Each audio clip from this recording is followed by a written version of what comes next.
This episode is sponsored by The Power of You, a leadership resource for entrepreneurs, solopreneurs, and anyone intent on developing their leadership impact and supercharging their career. For more information, check the podcast webpage or show notes. Hello, and welcome to another episode of The Soul of Business with Blaine Bartlett. I am your host, Blaine Bartlett. The soul of business. The whole idea of spirituality in a workplace, almost seems oxymoronic, I think, to a lot of people when they first begin to explore just kind of what's the practicality of having even kind of a conversation around spirituality in a business context. My guest today, Andrew Grinbaum, has founded an organization that I want to spend some time with him talking about because he's really, I think, kind of cracked the code on how you make a conversation, not just a conversation, but an approach steeped in spirituality, practical and executable in a business context. This has been my life's work for the last 40 plus years. And when his publicist sent the information about him to me, it was kind of like, oh, of course, we can't not have a conversation. I've got to figure out, just kind of what he's up to, because I think it will inform what I'm up to. So, Andrew, I want to just welcome you to the show. It's great to have you here. Oh, I'm excited. Thanks so much. This is great. Absolutely. This is great. Well, spiritualbiz.org. I'm going to just start with that. That's your organization, spiritualbiz.org. And you've got a ton of resources up there. We were talking in the the quote unquote green room before we went live here. What are some of the resources? I want to start with the resource question first, and then start, backing up a little bit here in terms of how that actually gets applied, how it gets leveraged. And I want to kind of culminate, if you will, kind of a roadmap here, in how you got interested in this topic, because I know how it landed for me. So I'm always curious about like-minded souls, where it kind of comes into play here. So what are some of the resources that you've got at spiritualbiz.org? Sure. So first of all, Blaine, thanks so much for having me on. I feel like I already know you because I listened to your podcast, all these different bits and pieces I was saying, and I'm like, oh my God, this is so good. It's like a cup of hot cocoa, listening to you. So it's really, really great. I'm the marshmallow floating on top here. Pardon? I said I'm the marshmallow floating on top. Exactly. You're the marshmallow floating on the hot cocoa. So, thanks so much. I started this nonprofit last year. It was the culmination of 30 plus years of working as a business consultant and coach, working with several hundred organizations, several thousand individuals, both executives, in corporations, but primarily entrepreneurs in the $1 to $50 million range. That's primary. Mm-hmm. And a lot of my clients are 6, 8, $20 million companies. And so first to let people know, Spirituality and Business Institute, it's spiritualbiz.org, and there's 4 great resources there that are going up behind a paywall very soon. So there's a couple webinars. One is a productivity master course, and that is, they're short. They're about an hour long. It helps people get back 10 hours a week. That's what I promise people, how to free up at least an extra 10 hours. Then Think Like a CEO webinar, which I incorporated spiritual principles, which I'll explain how I bridge the gap, right? Because spirituality, even today, is still kind of a, verboten subject, right? In a lot of places, You can't talk about that. In whether you're an entrepreneur or whether you're a big corporation. So that's a webinar that kind of bridges the gap, and you can see how I do it. And then I have a couple playbooks. These are, I think 40, 50 page books. They're not just like white papers. One's called The Wealth in Your Business, which is, again, a very practical way of looking at all the different ways you can bring net profit to your business, which is what we're really in it. It's nice to have a spiritual business. It's nice to do well for society. Ultimately, we need to make profit. That's what it's about. So I give every possible technique and how to create a year-long plan to maximize how you're going to work this. So it's very, very practical, right? It's, in a way, it's spiritual because it's better to be spiritual and rich than just spiritual. It's my, I don't know if that's my philosophy, but it makes sense. Yeah, no, that actually makes a whole lot of sense. Yeah, right. Yeah, might as well, Good quote. and be a good example, right? If you have consciousness, it's also good to have consciousness of money. So people, that's how you spread consciousness, right? Higher Yeah. consciousness, show people that you can do this. You can do both. You can be a good person, an ethical person with values, and also make money. And the last one is a playbook called The Inner CEO. And that I've studied for 32, 35 years something called the Kabbalah, which is an Yeah. ancient mysticism. It's the only spiritual, let's say, science, call it science, but spiritual path that all three of the major Western religions have. They have their own Kabbalists, so it kind of unifies everybody. Muslims, Christians, and Jews have all studied it. So it's something I've made it part and parcel of what I do. And the Inner CEO is taking those principles and starting to, it's a beginner's playbook, but it's how to incorporate these principles of growing from the inside out. And how do you manifest more in your life by first growing on the inside? So how do you become a leader, whatever that means to you? And so those are four. So some are about scaling, right? Your company. Some are about scaling yourself from the inside out, right? But it's all the same thing. It's, as you very well know, it's one path, right? The more you work on yourself on the inside, the more you tune yourself up and get that software upgrade to your next level as a leader, you will have more opportunities. And hopefully some of those opportunities you could turn into more wealth. So those are four great things, great place to start. I love it. And that's spiritualbiz.org. And, Yes, sir. as Andrew was mentioning, these are going behind a paywall, relatively shortly. So if you want to have access to them, now's the time to pull the trigger. Yeah. I'm working on, I got the third version of the Figmas, of all the designs of the paywall. So it is happening. But, right now it's going to be, of course, it's a nonprofit. So you make a donation, but still, I'm happy to take your donations for the nonprofit. But, might as well just get the books right now. Now, you've also, as executive director of the Spirituality and Business Institute, you've got a community, I think, of about 7,000 business owners. And the Institute's purpose, if I've got this correct, is to integrate purpose and balance without sacrificing growth. And, that's a nice, kind of a statement of intent, but it's actually working because you've got some pretty interesting measurable statistics here that says this actually works. 50% boost in client bottom line, big increase in life fulfillment for leaders and teams. I mean, you got 7,000 business owners that said, sign me up. Put me in, coach. I'm here. What's the distinction between the Spirituality and Business Institute that you're the ED of and the work that you do with your nonprofit, spiritualbiz.org? Well, it's one and the same. It's one and the same. And just to because I'm sure you're going to ask me, to get the way we work is that there's so much today.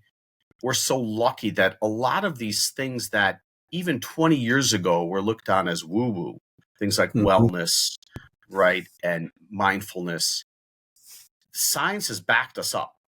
All of us with consciousness today can freely talk about anything to do with consciousness because science gives us the data this stuff works. So that's how I bridge the gap with people, is that I don't go in to an organization and tell them, hey, you got to meditate, you got to elevate your consciousness. They'll kick me out. They'll kick me in my butt. You can't do that.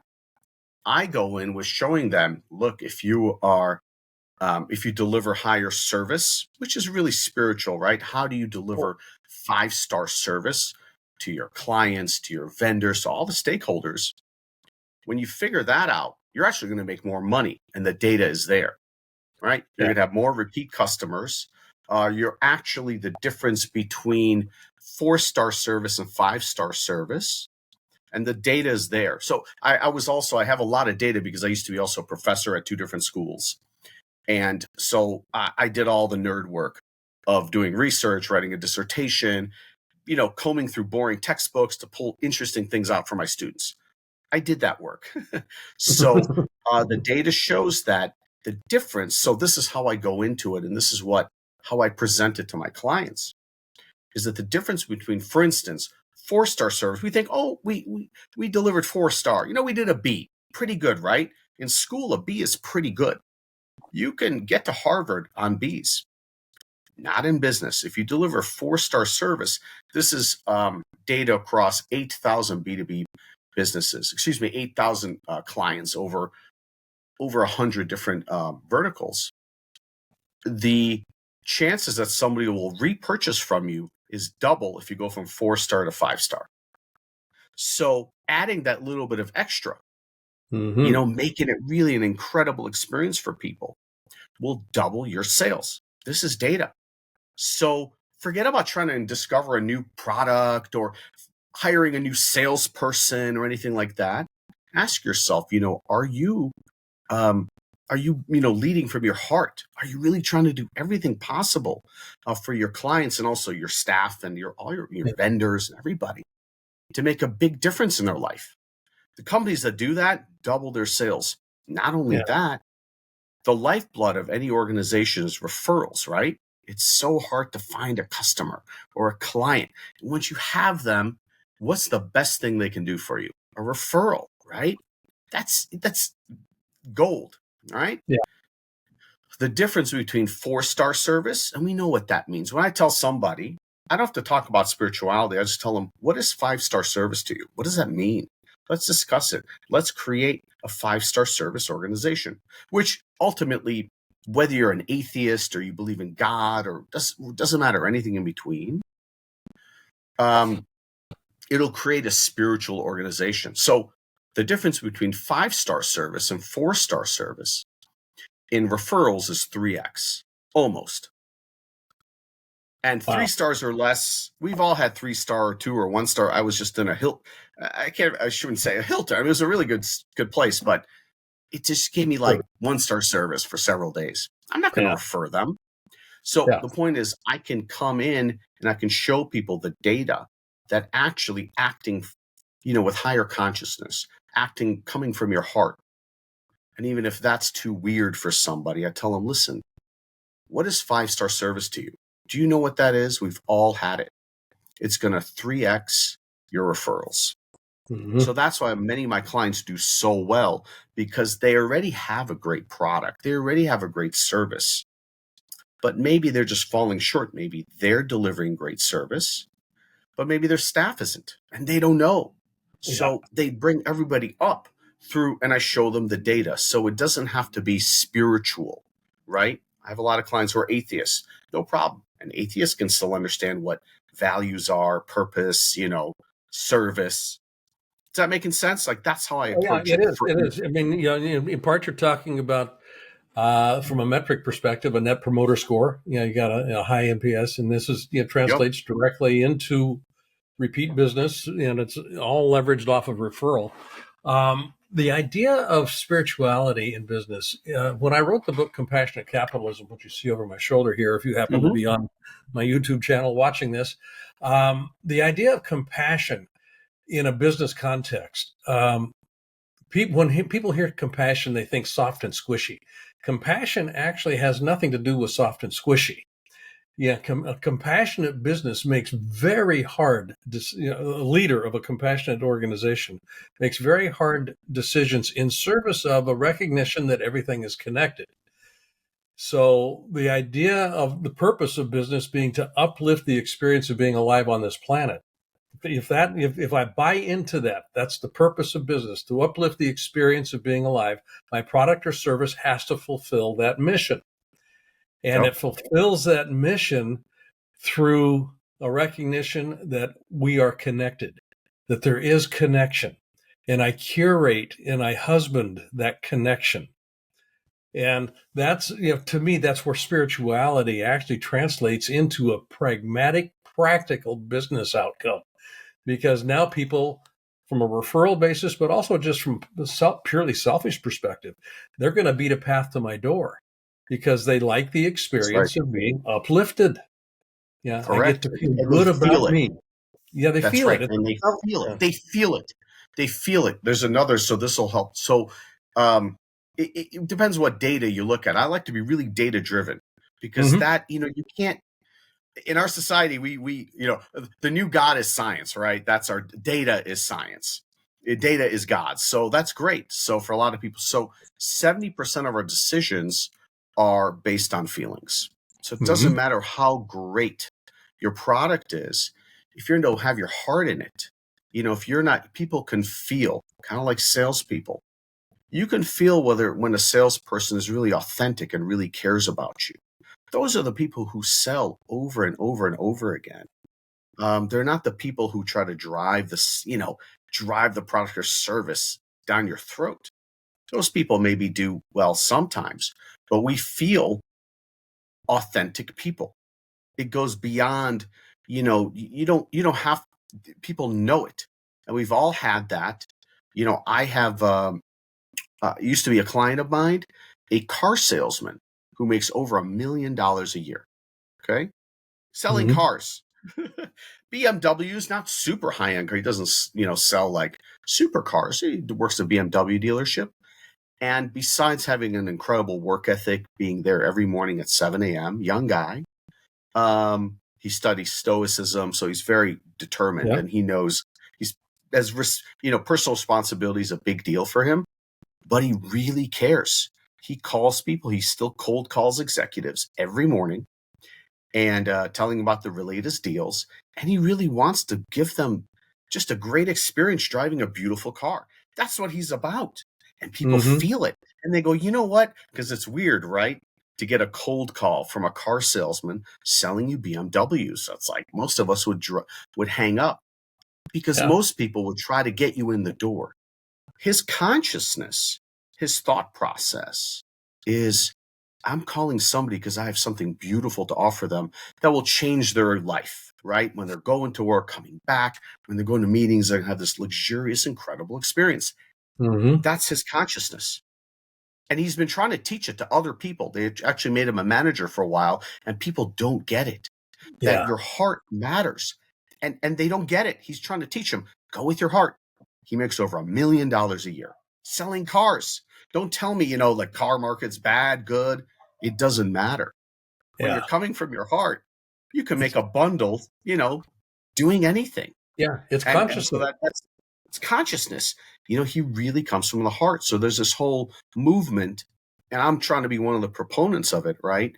Of heart-based selling and authentic selling and really being just, no matter where you are, even if you're like, people think, oh, car salesman, it's not such an exciting job. Nonsense. You can change lives selling Yeah. cars. That's what this guy's doing. He's How do I changing feel lives. about me when I'm in the presence of your service or product? If I feel good about me, Yep. and this is what he's doing. See, people, and I'm glad you bring this up because people, sometimes sales gets a bad knock, and it gets a bad knock because Totally. oftentimes it is about there's a zero sum proposition here. I win, you pay me money, and then I'll see you maybe later. But if my Maybe. intent is I want to uplift the experience that you have about being alive on this planet, I think I've got something that will help you have that experience. Yeah. And That's exactly it. imagine yourself driving. I'm just imagining the conversation with this What guy. he's having. Yeah, he Yeah, creates an atmosphere for them. And then even if they don't buy, they remember this guy, go, wow, that was, so when they need a car, they know who to they know where call. to go. Why? Yeah, Because they had met this wonderful guy who took 5 minutes of their time, who told them, who got them excited about a new car. It's crazy, right? Because we've all been to car dealerships and it's usually a yeah. terrible experience. It's Yeah, so I do not get draining. excited about going to a It's dealership. draining. My wife got a car a few months ago, and we were like, we bought a car as soon as possible because actually energetically, right? Because people take, take, take, take. They want to take from you so much at car dealerships. If you go, we've all had this experience. If you go to 2 or 3 car dealerships, that's your day. You're done. Oh You've yeah, been drained of all energy, psychic right? energy. Yeah, you're done because everybody's looking at you. Ooh, here's another guy you can get money from, and you're done. And it's unfortunate. And all those guys make 40, 60, 80, 100,000. They have some that do better than others. And that's not what it's about. That's not what it's about. Coming from your heart. And as you said, giving somebody an experience, connecting heart to heart, actually, not Mm-hmm. brain to brain. So, you can make money anywhere as long as you come from your heart and your consciousness. And that's the kind of, so, and by the way, there's data on this. Another thing that a lot of people don't know, there's great, great data and information on how stress, right? We know about mindfulness today and these kind of things. How if you can lower your stress, you're going to do better in your Yeah. business. There's no doubt. And you're going to keep more of your people. You're going to keep more of your clients. So that's also another way I approach it is I don't talk. Ultimately, a lot of my clients, I've had whole sales forces that do mindfulness meditations and meditations in the morning before they Yeah. begin. I didn't start it with that, right? I showed them I tried to explain to them that they're going to feel better about themselves and because of that, be able to sell more. So I got a whole sales force, a logistics company that rolled all over the world, a mid-sized logistics company, to start doing 5 minutes of mindfulness before their calls in the morning. And all they Mm-hmm. do, again, is cold call to try to get new accounts, to open up new accounts. And in 3 months, it was something like 27 or 28% more accounts they opened up from 5 minutes of meditation Yeah. in the morning. It's crazy what that will do. Well, what I love about that is, because people will ask me, because the whole soul of business conversation, how do I access the soul of my business? How do I keep people connected? The very first way that I begin to answer that question, and that's a much longer, conversation, obviously, when we start actually working with people. But the first thing I do is say, how much time do you spend being quiet before you Mm. do anything? And literally, universally, well, yeah, we come to work and we go. Yeah, it's kind of like, well, Yep. okay, ready, fire, aim is not going to get you where you want to go. So how about if we introduce just a little period in 5 minutes, literally, just All it take a takes. breath, 5 minutes. The Yeah. soul cannot speak to us unless we quiet the external noise that is Yup. occupying It's our so brain. true. It's a quiet voice, your soul. It's Yeah, not it's screaming. very Your quiet, ego's screaming. Your ego's screaming at you all the time. Take, take, constantly. take, dude, right? Your soul is a quiet, nice, little, gentle voice. Yeah, totally. I try to, and I try to live this, and I've been, scaling back on all the things I do because I realize that for me to be successful, I need to slow down to speed up, actually. Mm-hmm. I Yeah. can't today. We're doing more and more and more. And you and I, with the gray in our hair, right? We remember a time, we're old enough to remember a time when at 5 o'clock, you were done. There was no way for somebody to reach you. Young people today don't get it. This has really screwed us up. The BlackBerry really screwed us up when we were able to be connected Yeah. via email and text 24/7. That actually destroyed our productivity. It actually, Cal, Yeah. It's a very interesting paradox. right. Yeah. 24/7 work has destroyed our productivity. So yes, to go outside, one of my clients, a law firm, because they're in north of Florida, so it's pretty good weather all year round. They started doing meetings, walking meetings. They had all these meetings, so Mm. staff meetings. Say, hey, why don't you guys? Everybody was out of shape and stressed. They start something practical, doing their weekly meetings, walking, and they loved it so much. All these other people started doing walking meetings, even with clients. They would say, "Come on, let's go for a walk." Yeah. And so everybody got in, 10,000 steps a day. They got healthier. They felt so alive. And clients, this woman told me this woman was like, "Oh my God, I live in not Tallahassee. One of I can't remember the name of the city. Not Tallahassee, but close by." She's like, "Oh my gosh, I haven't taken a walk in my town in years." And she lives in northern Florida. Yeah. So they changed her life, by just having they're like meeting. Why do you want to walk outside? So yeah, it's great. Let's go talk about your state. They're estate planning law firm. And they went out, they walked, and they made people happy. Mhm. That's like sales shtick. Like it works, to Well, slow down. Let's go for a walk. Practical. the whole So idea there's of ways getting out that, into nature, nature has a rhythm to it yep, that is, when we're trapped inside our cubicles, inside air conditioned offices, insulated from the vicissitudes of the humidity and the air and yep, all that stuff. We do not get into a rhythmic dynamic with life itself, yeah, and if we're out of phase with life, stress. I mean, all of this stuff we get. You mentioned being connected 24/7. The 24/7 news cycle, same sort of a thing. I mean, yep. I don't need to have access to that all the time. I mean, my wife and I, 5 o'clock in the evening, the last thing we turn on, the last thing that goes on, uh, or that we would put on is a news broadcast. That's not something we need to have our evening subjugated Yeah, to. and it's so negative, right? Yeah, And it's so it's negative. it's It it's doesn't get. it's, it's intended is to polarize and Yep. and to create feeling. Yeah, yeah. If it bleeds, Yeah. it leads, sort of a thing. Totally. Uh, Right. And the good news doesn't. You never hear about the good news, no, on the news. It's only the bad news. Yeah, no, totally. good news So, doesn't get ratings. nope, not at all. So, anyways, there was a time I tried. I remind people, and I try to remind. It's for me too, right? All the work we do with clients, and it's really for us, right? We also, I have to remember to do this stuff is to slow down, do Mhm. less, go out, as you said, go out in nature. Before this call too, I went to fight. I was having a coffee, went outside in my backyard. It's beautiful. I have a little pond, just to be outside. 5 minutes. That's all Yeah, it takes. People take away anything podcast. Take 5 minutes to go outside. Doesn't matter the weather.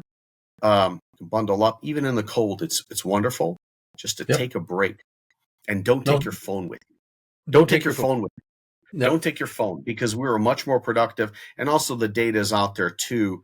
Cal, I forgot his last name, um, is a book this thick about email and all the research that's been done on it. Um, and it shows it has destroyed our productivity. People were Mhm. much more productive when they worked 9 to 5, and really they worked. They came into work at 9:15. Left started already thinking about leaving work at 4:30, right? But in those 6-7 hours, people got more work done than today being on 7 days a week. Yeah. So, The and you, idea of spirituality in the workplace, just to demystify it, this is just my experience. When we've been kind of talking about this, but it occurs when we have these 5 minute little breaks, when we find ways to connect. Spirituality and connection are almost, wed at the hip. They are the yep, same thing. What am I connecting to? What am I connecting to? Am I connecting to something that gives me life? Am I connecting to something that brings inspiration, not yep, motivation, but inspiration, inside out, it's inspiration? correct. What's breathing? If we don't have access to what's breathing, then we start, gasping for air, and it becomes a survival process rather than an exercise in thriving, That's right. and That's that beautiful. becomes problematic. Yes, and again, you know very well that many, people think, oh, people who've made it, who are, let's say, very, very wealthy and rich and these successful businesses, they're kicking back and it's like Fiddler on the Roof. If I was a rich man, they're sitting around enjoying Yeah. themselves. Um, and in fact, they're working 70, 80, 90 hours a week, right? They've Hmm. put themselves into a prison where they Yeah. have a very successful business, but they have handcuffs on. The handcuffs are just Right. golden. That's all. Yeah. And I had another gentleman I was working with, super successful. He was doing. We figured out he must have been doing 8 or 9 different jobs in this company, and just crazy. A younger guy, a lot of energy, um, but he was doing 8 or 9 different jobs. So how can you be spiritual? How can you connect to your heart when you're so busy? So he was one of those people. It was hard, have to slow down, to speed up, find people to do, in a practical way. It's important. And if people look at the Productivity Master Course, it actually can open you up to being spiritual, because the idea is to either engineer out or find people to do like the C&D level activities that we all do. As entrepreneurs, business people, we do everything, A, B, C, D, define what they are. And the C&D, either you can just stop doing them. A lot of things we can stop doing, like constantly checking email all day long, right? And notifications. And then finding people, whether it's from the Philippines or Colombia, or even in our own home city, who will, for much less than you're worth, will do that work for you. And so part of that is to figure out, part of spirituality and understanding we have value. There's an actual dollar value to what we do. So slow down, try to figure out, what is that dollar value? If you're doing something under that dollar value that we are worth, then somebody else needs to be doing that. Because otherwise you're never going to grow as a person. You're never going to grow your business, because you're the bookkeeper, you're the water schlepper, you're the CEO and everything else. Right? So how can you even find time for spirituality to connect to your soul if you're doing 8 or 9 jobs? So all this stuff is really, really practical in a way to bringing these things. You can't have a conversation about spirituality. Maybe you can have a conversation about meditating for 5 minutes. But for a lot of people, let's say, who come to me or find my nonprofit, they're so overwhelmed today that we have to even just find their value. And value, yes, ultimately they have infinite value, because we all have a soul, and that soul is here to express something wonderful and beautiful. And you probably are already expressing it in your business and whatever you're doing. But you're running around like a chicken with their head cut off. So you don't have time to appreciate everything you do for other people. See, that becomes, I think, almost a holy grail, particularly for founders, is setting themselves up so that they have owner-independent companies rather than owner-dependent companies. And what you were just describing is a company that is owner-dependent. I've got my finger in everything. Absolutely. The growth is constrained by definition at that point in time. You have to look at your business also has a soul. Yeah, the business you created, right? You created something that's here to do something for the universe, to change lives. And if it's, a contracting company that fixes air conditioners, great. You're there to make people's lives better. You don't have to, reinvent. You don't have to create something huge, right? It could be something like a contracting company that makes lives better by having the AC run. It's wonderful. I love AC. As I joke around, I think the person, I think it was his name, the guy who invented air conditioning, he's a saint. He should be sainted, right? Think about it. Exactly. Saints have done less. No offense to anyone who likes Florida without it. Saints have done less, especially in Florida. But anyways, and maybe in Seattle, you don't really need much air conditioning. No, we don't have air conditioning up here. I bless the inventor of air conditioning every day, right? So what I'm saying is, every business, a shoemaker, a cobbler, they're here to change the world. But yes, these founders, they end up doing so much, and they'll realize their business has something great to offer. And and that's what they need to begin with, is to recognize that. And I also let people know about the owner independent businesses, that they have to look at their business. The consciousness they have to have is, they have to look at, right? A lot of people have a passion for doing something, and they create a business around it, right? They love doing something, but then 5 years later, they're not just doing that, right? They're also the accountant, they're the sales manager, they're the salesperson, they're the operations manager, they're doing everything. Okay, they're the web designer, you name it. So I ask them to look at their business like an asset, right? It's a stock. People forget that.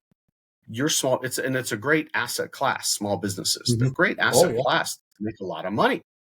So I look at them. Well, listen, if you were, if Warren Buffett would just today would invest $100 million in your company, would you be doing the same? So would he expect you to do the same thing as you're doing now? Of course not. He'd want you to be the CEO. and do the big stuff, the things that will drive a lot of value for this asset. All right. That's, you're somehow changing the world in small ways, big ways. And of course, you'd find people to do everything else. But we're going so fast. We're running so fast. We don't have time to slow down. And that's why a See, coach, right, a yeah. mentor is so important. You don't need to hire a coach. You can talk to another business person. You can join a roundtable, a mastermind, something where people can tell you, listen, buddy, slow down. You're doing too much. You're really not growing your wealth. You're not growing a company. You're stuck. You're kind of stuck going 90 miles an hour. And you think you're being productive. You think you're actually growing things, but you're not. The treadmill is actually circular, and it's a hamster That's cage. right. That's right. The idea of leading, and we're going to be wrapping here shortly here, just in the interest of time, but the idea of leading an organization transitionally from startup, revenue positive, now we're getting to the point where we're actually a business and we're working. We're really working. If I don't get myself out of the way, if I don't begin to recognize that my business does have, as you mentioned here, and as the purpose of this show's organized around, the business has a soul. And a soul, another way to think about a soul is it's a blueprint for expression. Yeah, every organization is unique, and it wants to express itself as fully and as magically and as fulsomely as possible. Yep. And it'll usually start with the founder's idea. Yeah, I've got an idea for this thing that I think will make a difference. Then I have to find a way to get out of the way. And the pushback I hear all the time in the entrepreneurs that I work with is, and I'm working with a client right now that is actually in the midst of this kind of conundrum. I know I need to get out of the way and be the CEO, but I don't have X, Y, or Z in place. I don't have this person in place. I don't have a chief, a marketing officer that I can trust to go to. So I have to do it. So there's this push me, pull me sort of a conundrum that they find themselves in. If I did this, I don't do that. If I don't do that, I can't do that. And, Warren Buffett, thank you for giving me $100 million, but I still need to. How do you actually help? And this is a challenge. How do we actually navigate the letting go of without compromising the productivity of the organization? I need to let go of this in order to assume this Great role, question. but I need to actually have this backfilled. It's a great question. So this, again, the productivity master course, will get more into it. That you have to, let's say, so I bring people to a very practical place. Let's say they have a $1 million company, right? So the value is, if they're working, let's say 2,000 hours, let's say if they're working only 40 hours, right? So the value that they're creating, because the CEO creates a value. He or she is the king or the queen, right, of the company at the top. And so they're bringing, their value is $500 an hour. If you 2,000 times 500, that's $1 million, right? So their value is $500 an hour. And you could, if it's 10 million, then it's $5,000 an hour, right? So the question that they ask themselves is that if they were Warren Buffett, or if they were looking at if they're looking at this in the big picture, what are they doing? If it's even just $1 million company, what are they doing that's under $500 an hour? Okay. Is this worth 500? If you were Warren Buffett, would you be paying somebody $500 an hour to do this or this or this? If the answer is no, they have to engineer it out. And yes, that takes some times. In the beginning, it takes more work for sure. In the beginning, they have to find somebody, train them, create SOPs, right? Standard operating procedures. It's a lot of work. But you want to engineer those bits out. So we take one little bit, something that, for instance, in a very practical way, something that people know how to do. So a lot of business owners and founders, a lot of them still do their own books. They have QuickBooks. That's easy because there's people out there who are better than you and faster. And for 2015, if you go to the Philippines for $8, but let's say 25, $30 an hour, I can do your books for you. Great. Let's start with that. Let's move that over. Right? So slowly you start moving things over to free yourself up. Okay. There's also a lot of, if you're in a, let's say talking about the air conditioning, right, industry, these contractors, there's salespeople out there who have sold for other contractors. You can Mm-hmm. hire somebody, even if it is, um, very expensive to hire. So I just spoke just earlier. I spoke with a sales manager. He's a part owner. He's a minority owner in this big company, and you know, he sells and he manages the sales team. So they may do about 20 million a year. It's a big company. Um, so we decided that, you know, he's pulling out about $400,000. So I said, what if we find somebody? Because there's a lot of people who can be really good sales managers who can manage and train your people. What if you find a partner? You pay that partner $100,000 for like 30, 40 hours of work a week. Somebody who's been in the industry. You make only 300, but now you can scale the company because you're Yep. not running around. So there's practical things you can bring in, and like, yeah, that makes sense. So he's going to bring it to the other owners and they talk about it. He'll make less, but ultimately he's going to make more. So sometimes owners are so afraid to let go because yes, Right. in the short term, yes, they're going to make less money because now they're hiring people.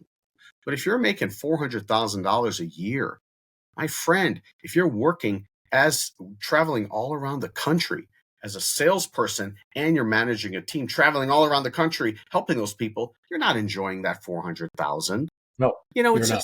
It's a prison. You're just fly first class everywhere. You fly from prison to prison. And that's where people like us come in to coach and mentor people. Go, please, my friend. So make maybe next year 250, but you'll have time with your family. You'll Yeah. have time to enjoy. He has a beautiful home. He has beautiful things. He's living out of a suitcase. It's just a Toomey. It's just a beautiful suitcase. That's all. So that's all. So people have to slow down. And yes, in the beginning, it may be more work. In the short term, people have to trade short term for long term success. There you go. And that's what they really need to do. Short term, yes, you're going to make a little less money because you have to hire a couple people and you have to train them. So you're going to work a little more. But in 2 or 3 quarters, all of a Yeah. sudden you're making more money and you have time for your family. And So it that's starts with being practical. able, yeah, it starts with being able to quantify what's going on here. If I Correct. can't Yes, quantify it it, then starts with the physical. It starts that, with not the spiritual stuff, and then you can relax, and yeah, then you can talk about then they have time to be mindful, and to time to refocus on why. Because you mentioned this before, the business was started with a great intention to change the world somehow, yeah, right? Everybody already has a purpose in their business. You didn't start your business to without a purpose. There's already a purpose there that your soul is expressing, that the right. universe is expressing. Great. So now let's get rid of all that other stuff you're doing. Let's help you organize it so you can reconnect with the purpose of why you started this business. And then of course the revenue goes up. Everybody's happier. The customers stay longer. Sometimes people get successful and the service quality goes like this because they're doing Yep, more and more. So that's yep. just a practical way of doing it. If I hope that answers your question. Absolutely, Andrew. Folks have been listening to Andrew Grinbaum. You can find out more about what he is up to at his spiritualbiz.org site. There's some really And I'm good all stuff over there. social media everywhere you can And find me. yeah, the LinkedIn posts. I think you got we got Facebook, LinkedIn, Instagram, and YouTube. Spiritual Biz Yep. Institute is the YouTube channel. So feel free to kind of poke around and see what you can find there. The LinkedIn is Grinbaum, Grinbaum. So you can kind of Yeah, search him just out find me on there. my name. Yeah. I'm easy to find. Okay. Andrew, thanks for being such a great, and I think articulate is a great word for this here. Thank you. Yes, I loved what you had to say about spirituality in the workplace and actually how we can access it and leverage it. More importantly, how we can leverage it. So, folks, this is Blaine Bartlett. You've been listening to The Soul of Business with Blaine Bartlett. As always, I would suggest to you go out and take a walk in nature. You'll find that as you look around out there in your forest walk, taking a forest bath, that there is nothing that you will notice in nature that is serving solely as a center of accumulation. Even that mud puddle that you're happening on in the middle of the winter here, in some way, shape, or form, is a center of distribution. That's Everything in beautiful. nature eventually becomes a center of distribution. That's the secret to life. Yeah, Blaine, that's you're the best. It's so good. so. Go find a way to distribute something: a hug, a kiss, a smile. Tip tip the Yep. bill. Make your wait person happy today, and see what happens. Yep. It won't cost you that much, I guarantee it. And you'll get all kinds of stuff in return. Folks, thanks for listening, and I'll see you on the next episode of The Soul of Business with Blaine Bartlett. Thanks for Thanks, listening. everyone. This episode is sponsored by The Power of You, a leadership resource for entrepreneurs, solopreneurs, and anyone intent on developing their leadership impact and supercharging their career. For more information, check the podcast webpage or show notes. Hi, I'd like to ask you to do something for me if you wouldn't mind. If you like this episode, I'd like you to not only subscribe on your favorite site, but I'd also like you to give a rating. Ideally, a 5-star rating would be greatly appreciated. But I think more importantly also would be just some comments. That helps with the algorithm and it helps build the audience with this. And more than anything else, if you could invite somebody else to listen, just share this episode with a friend, with a colleague. And I'd like to see how we can grow the soul of business. I think it makes a difference. Thanks.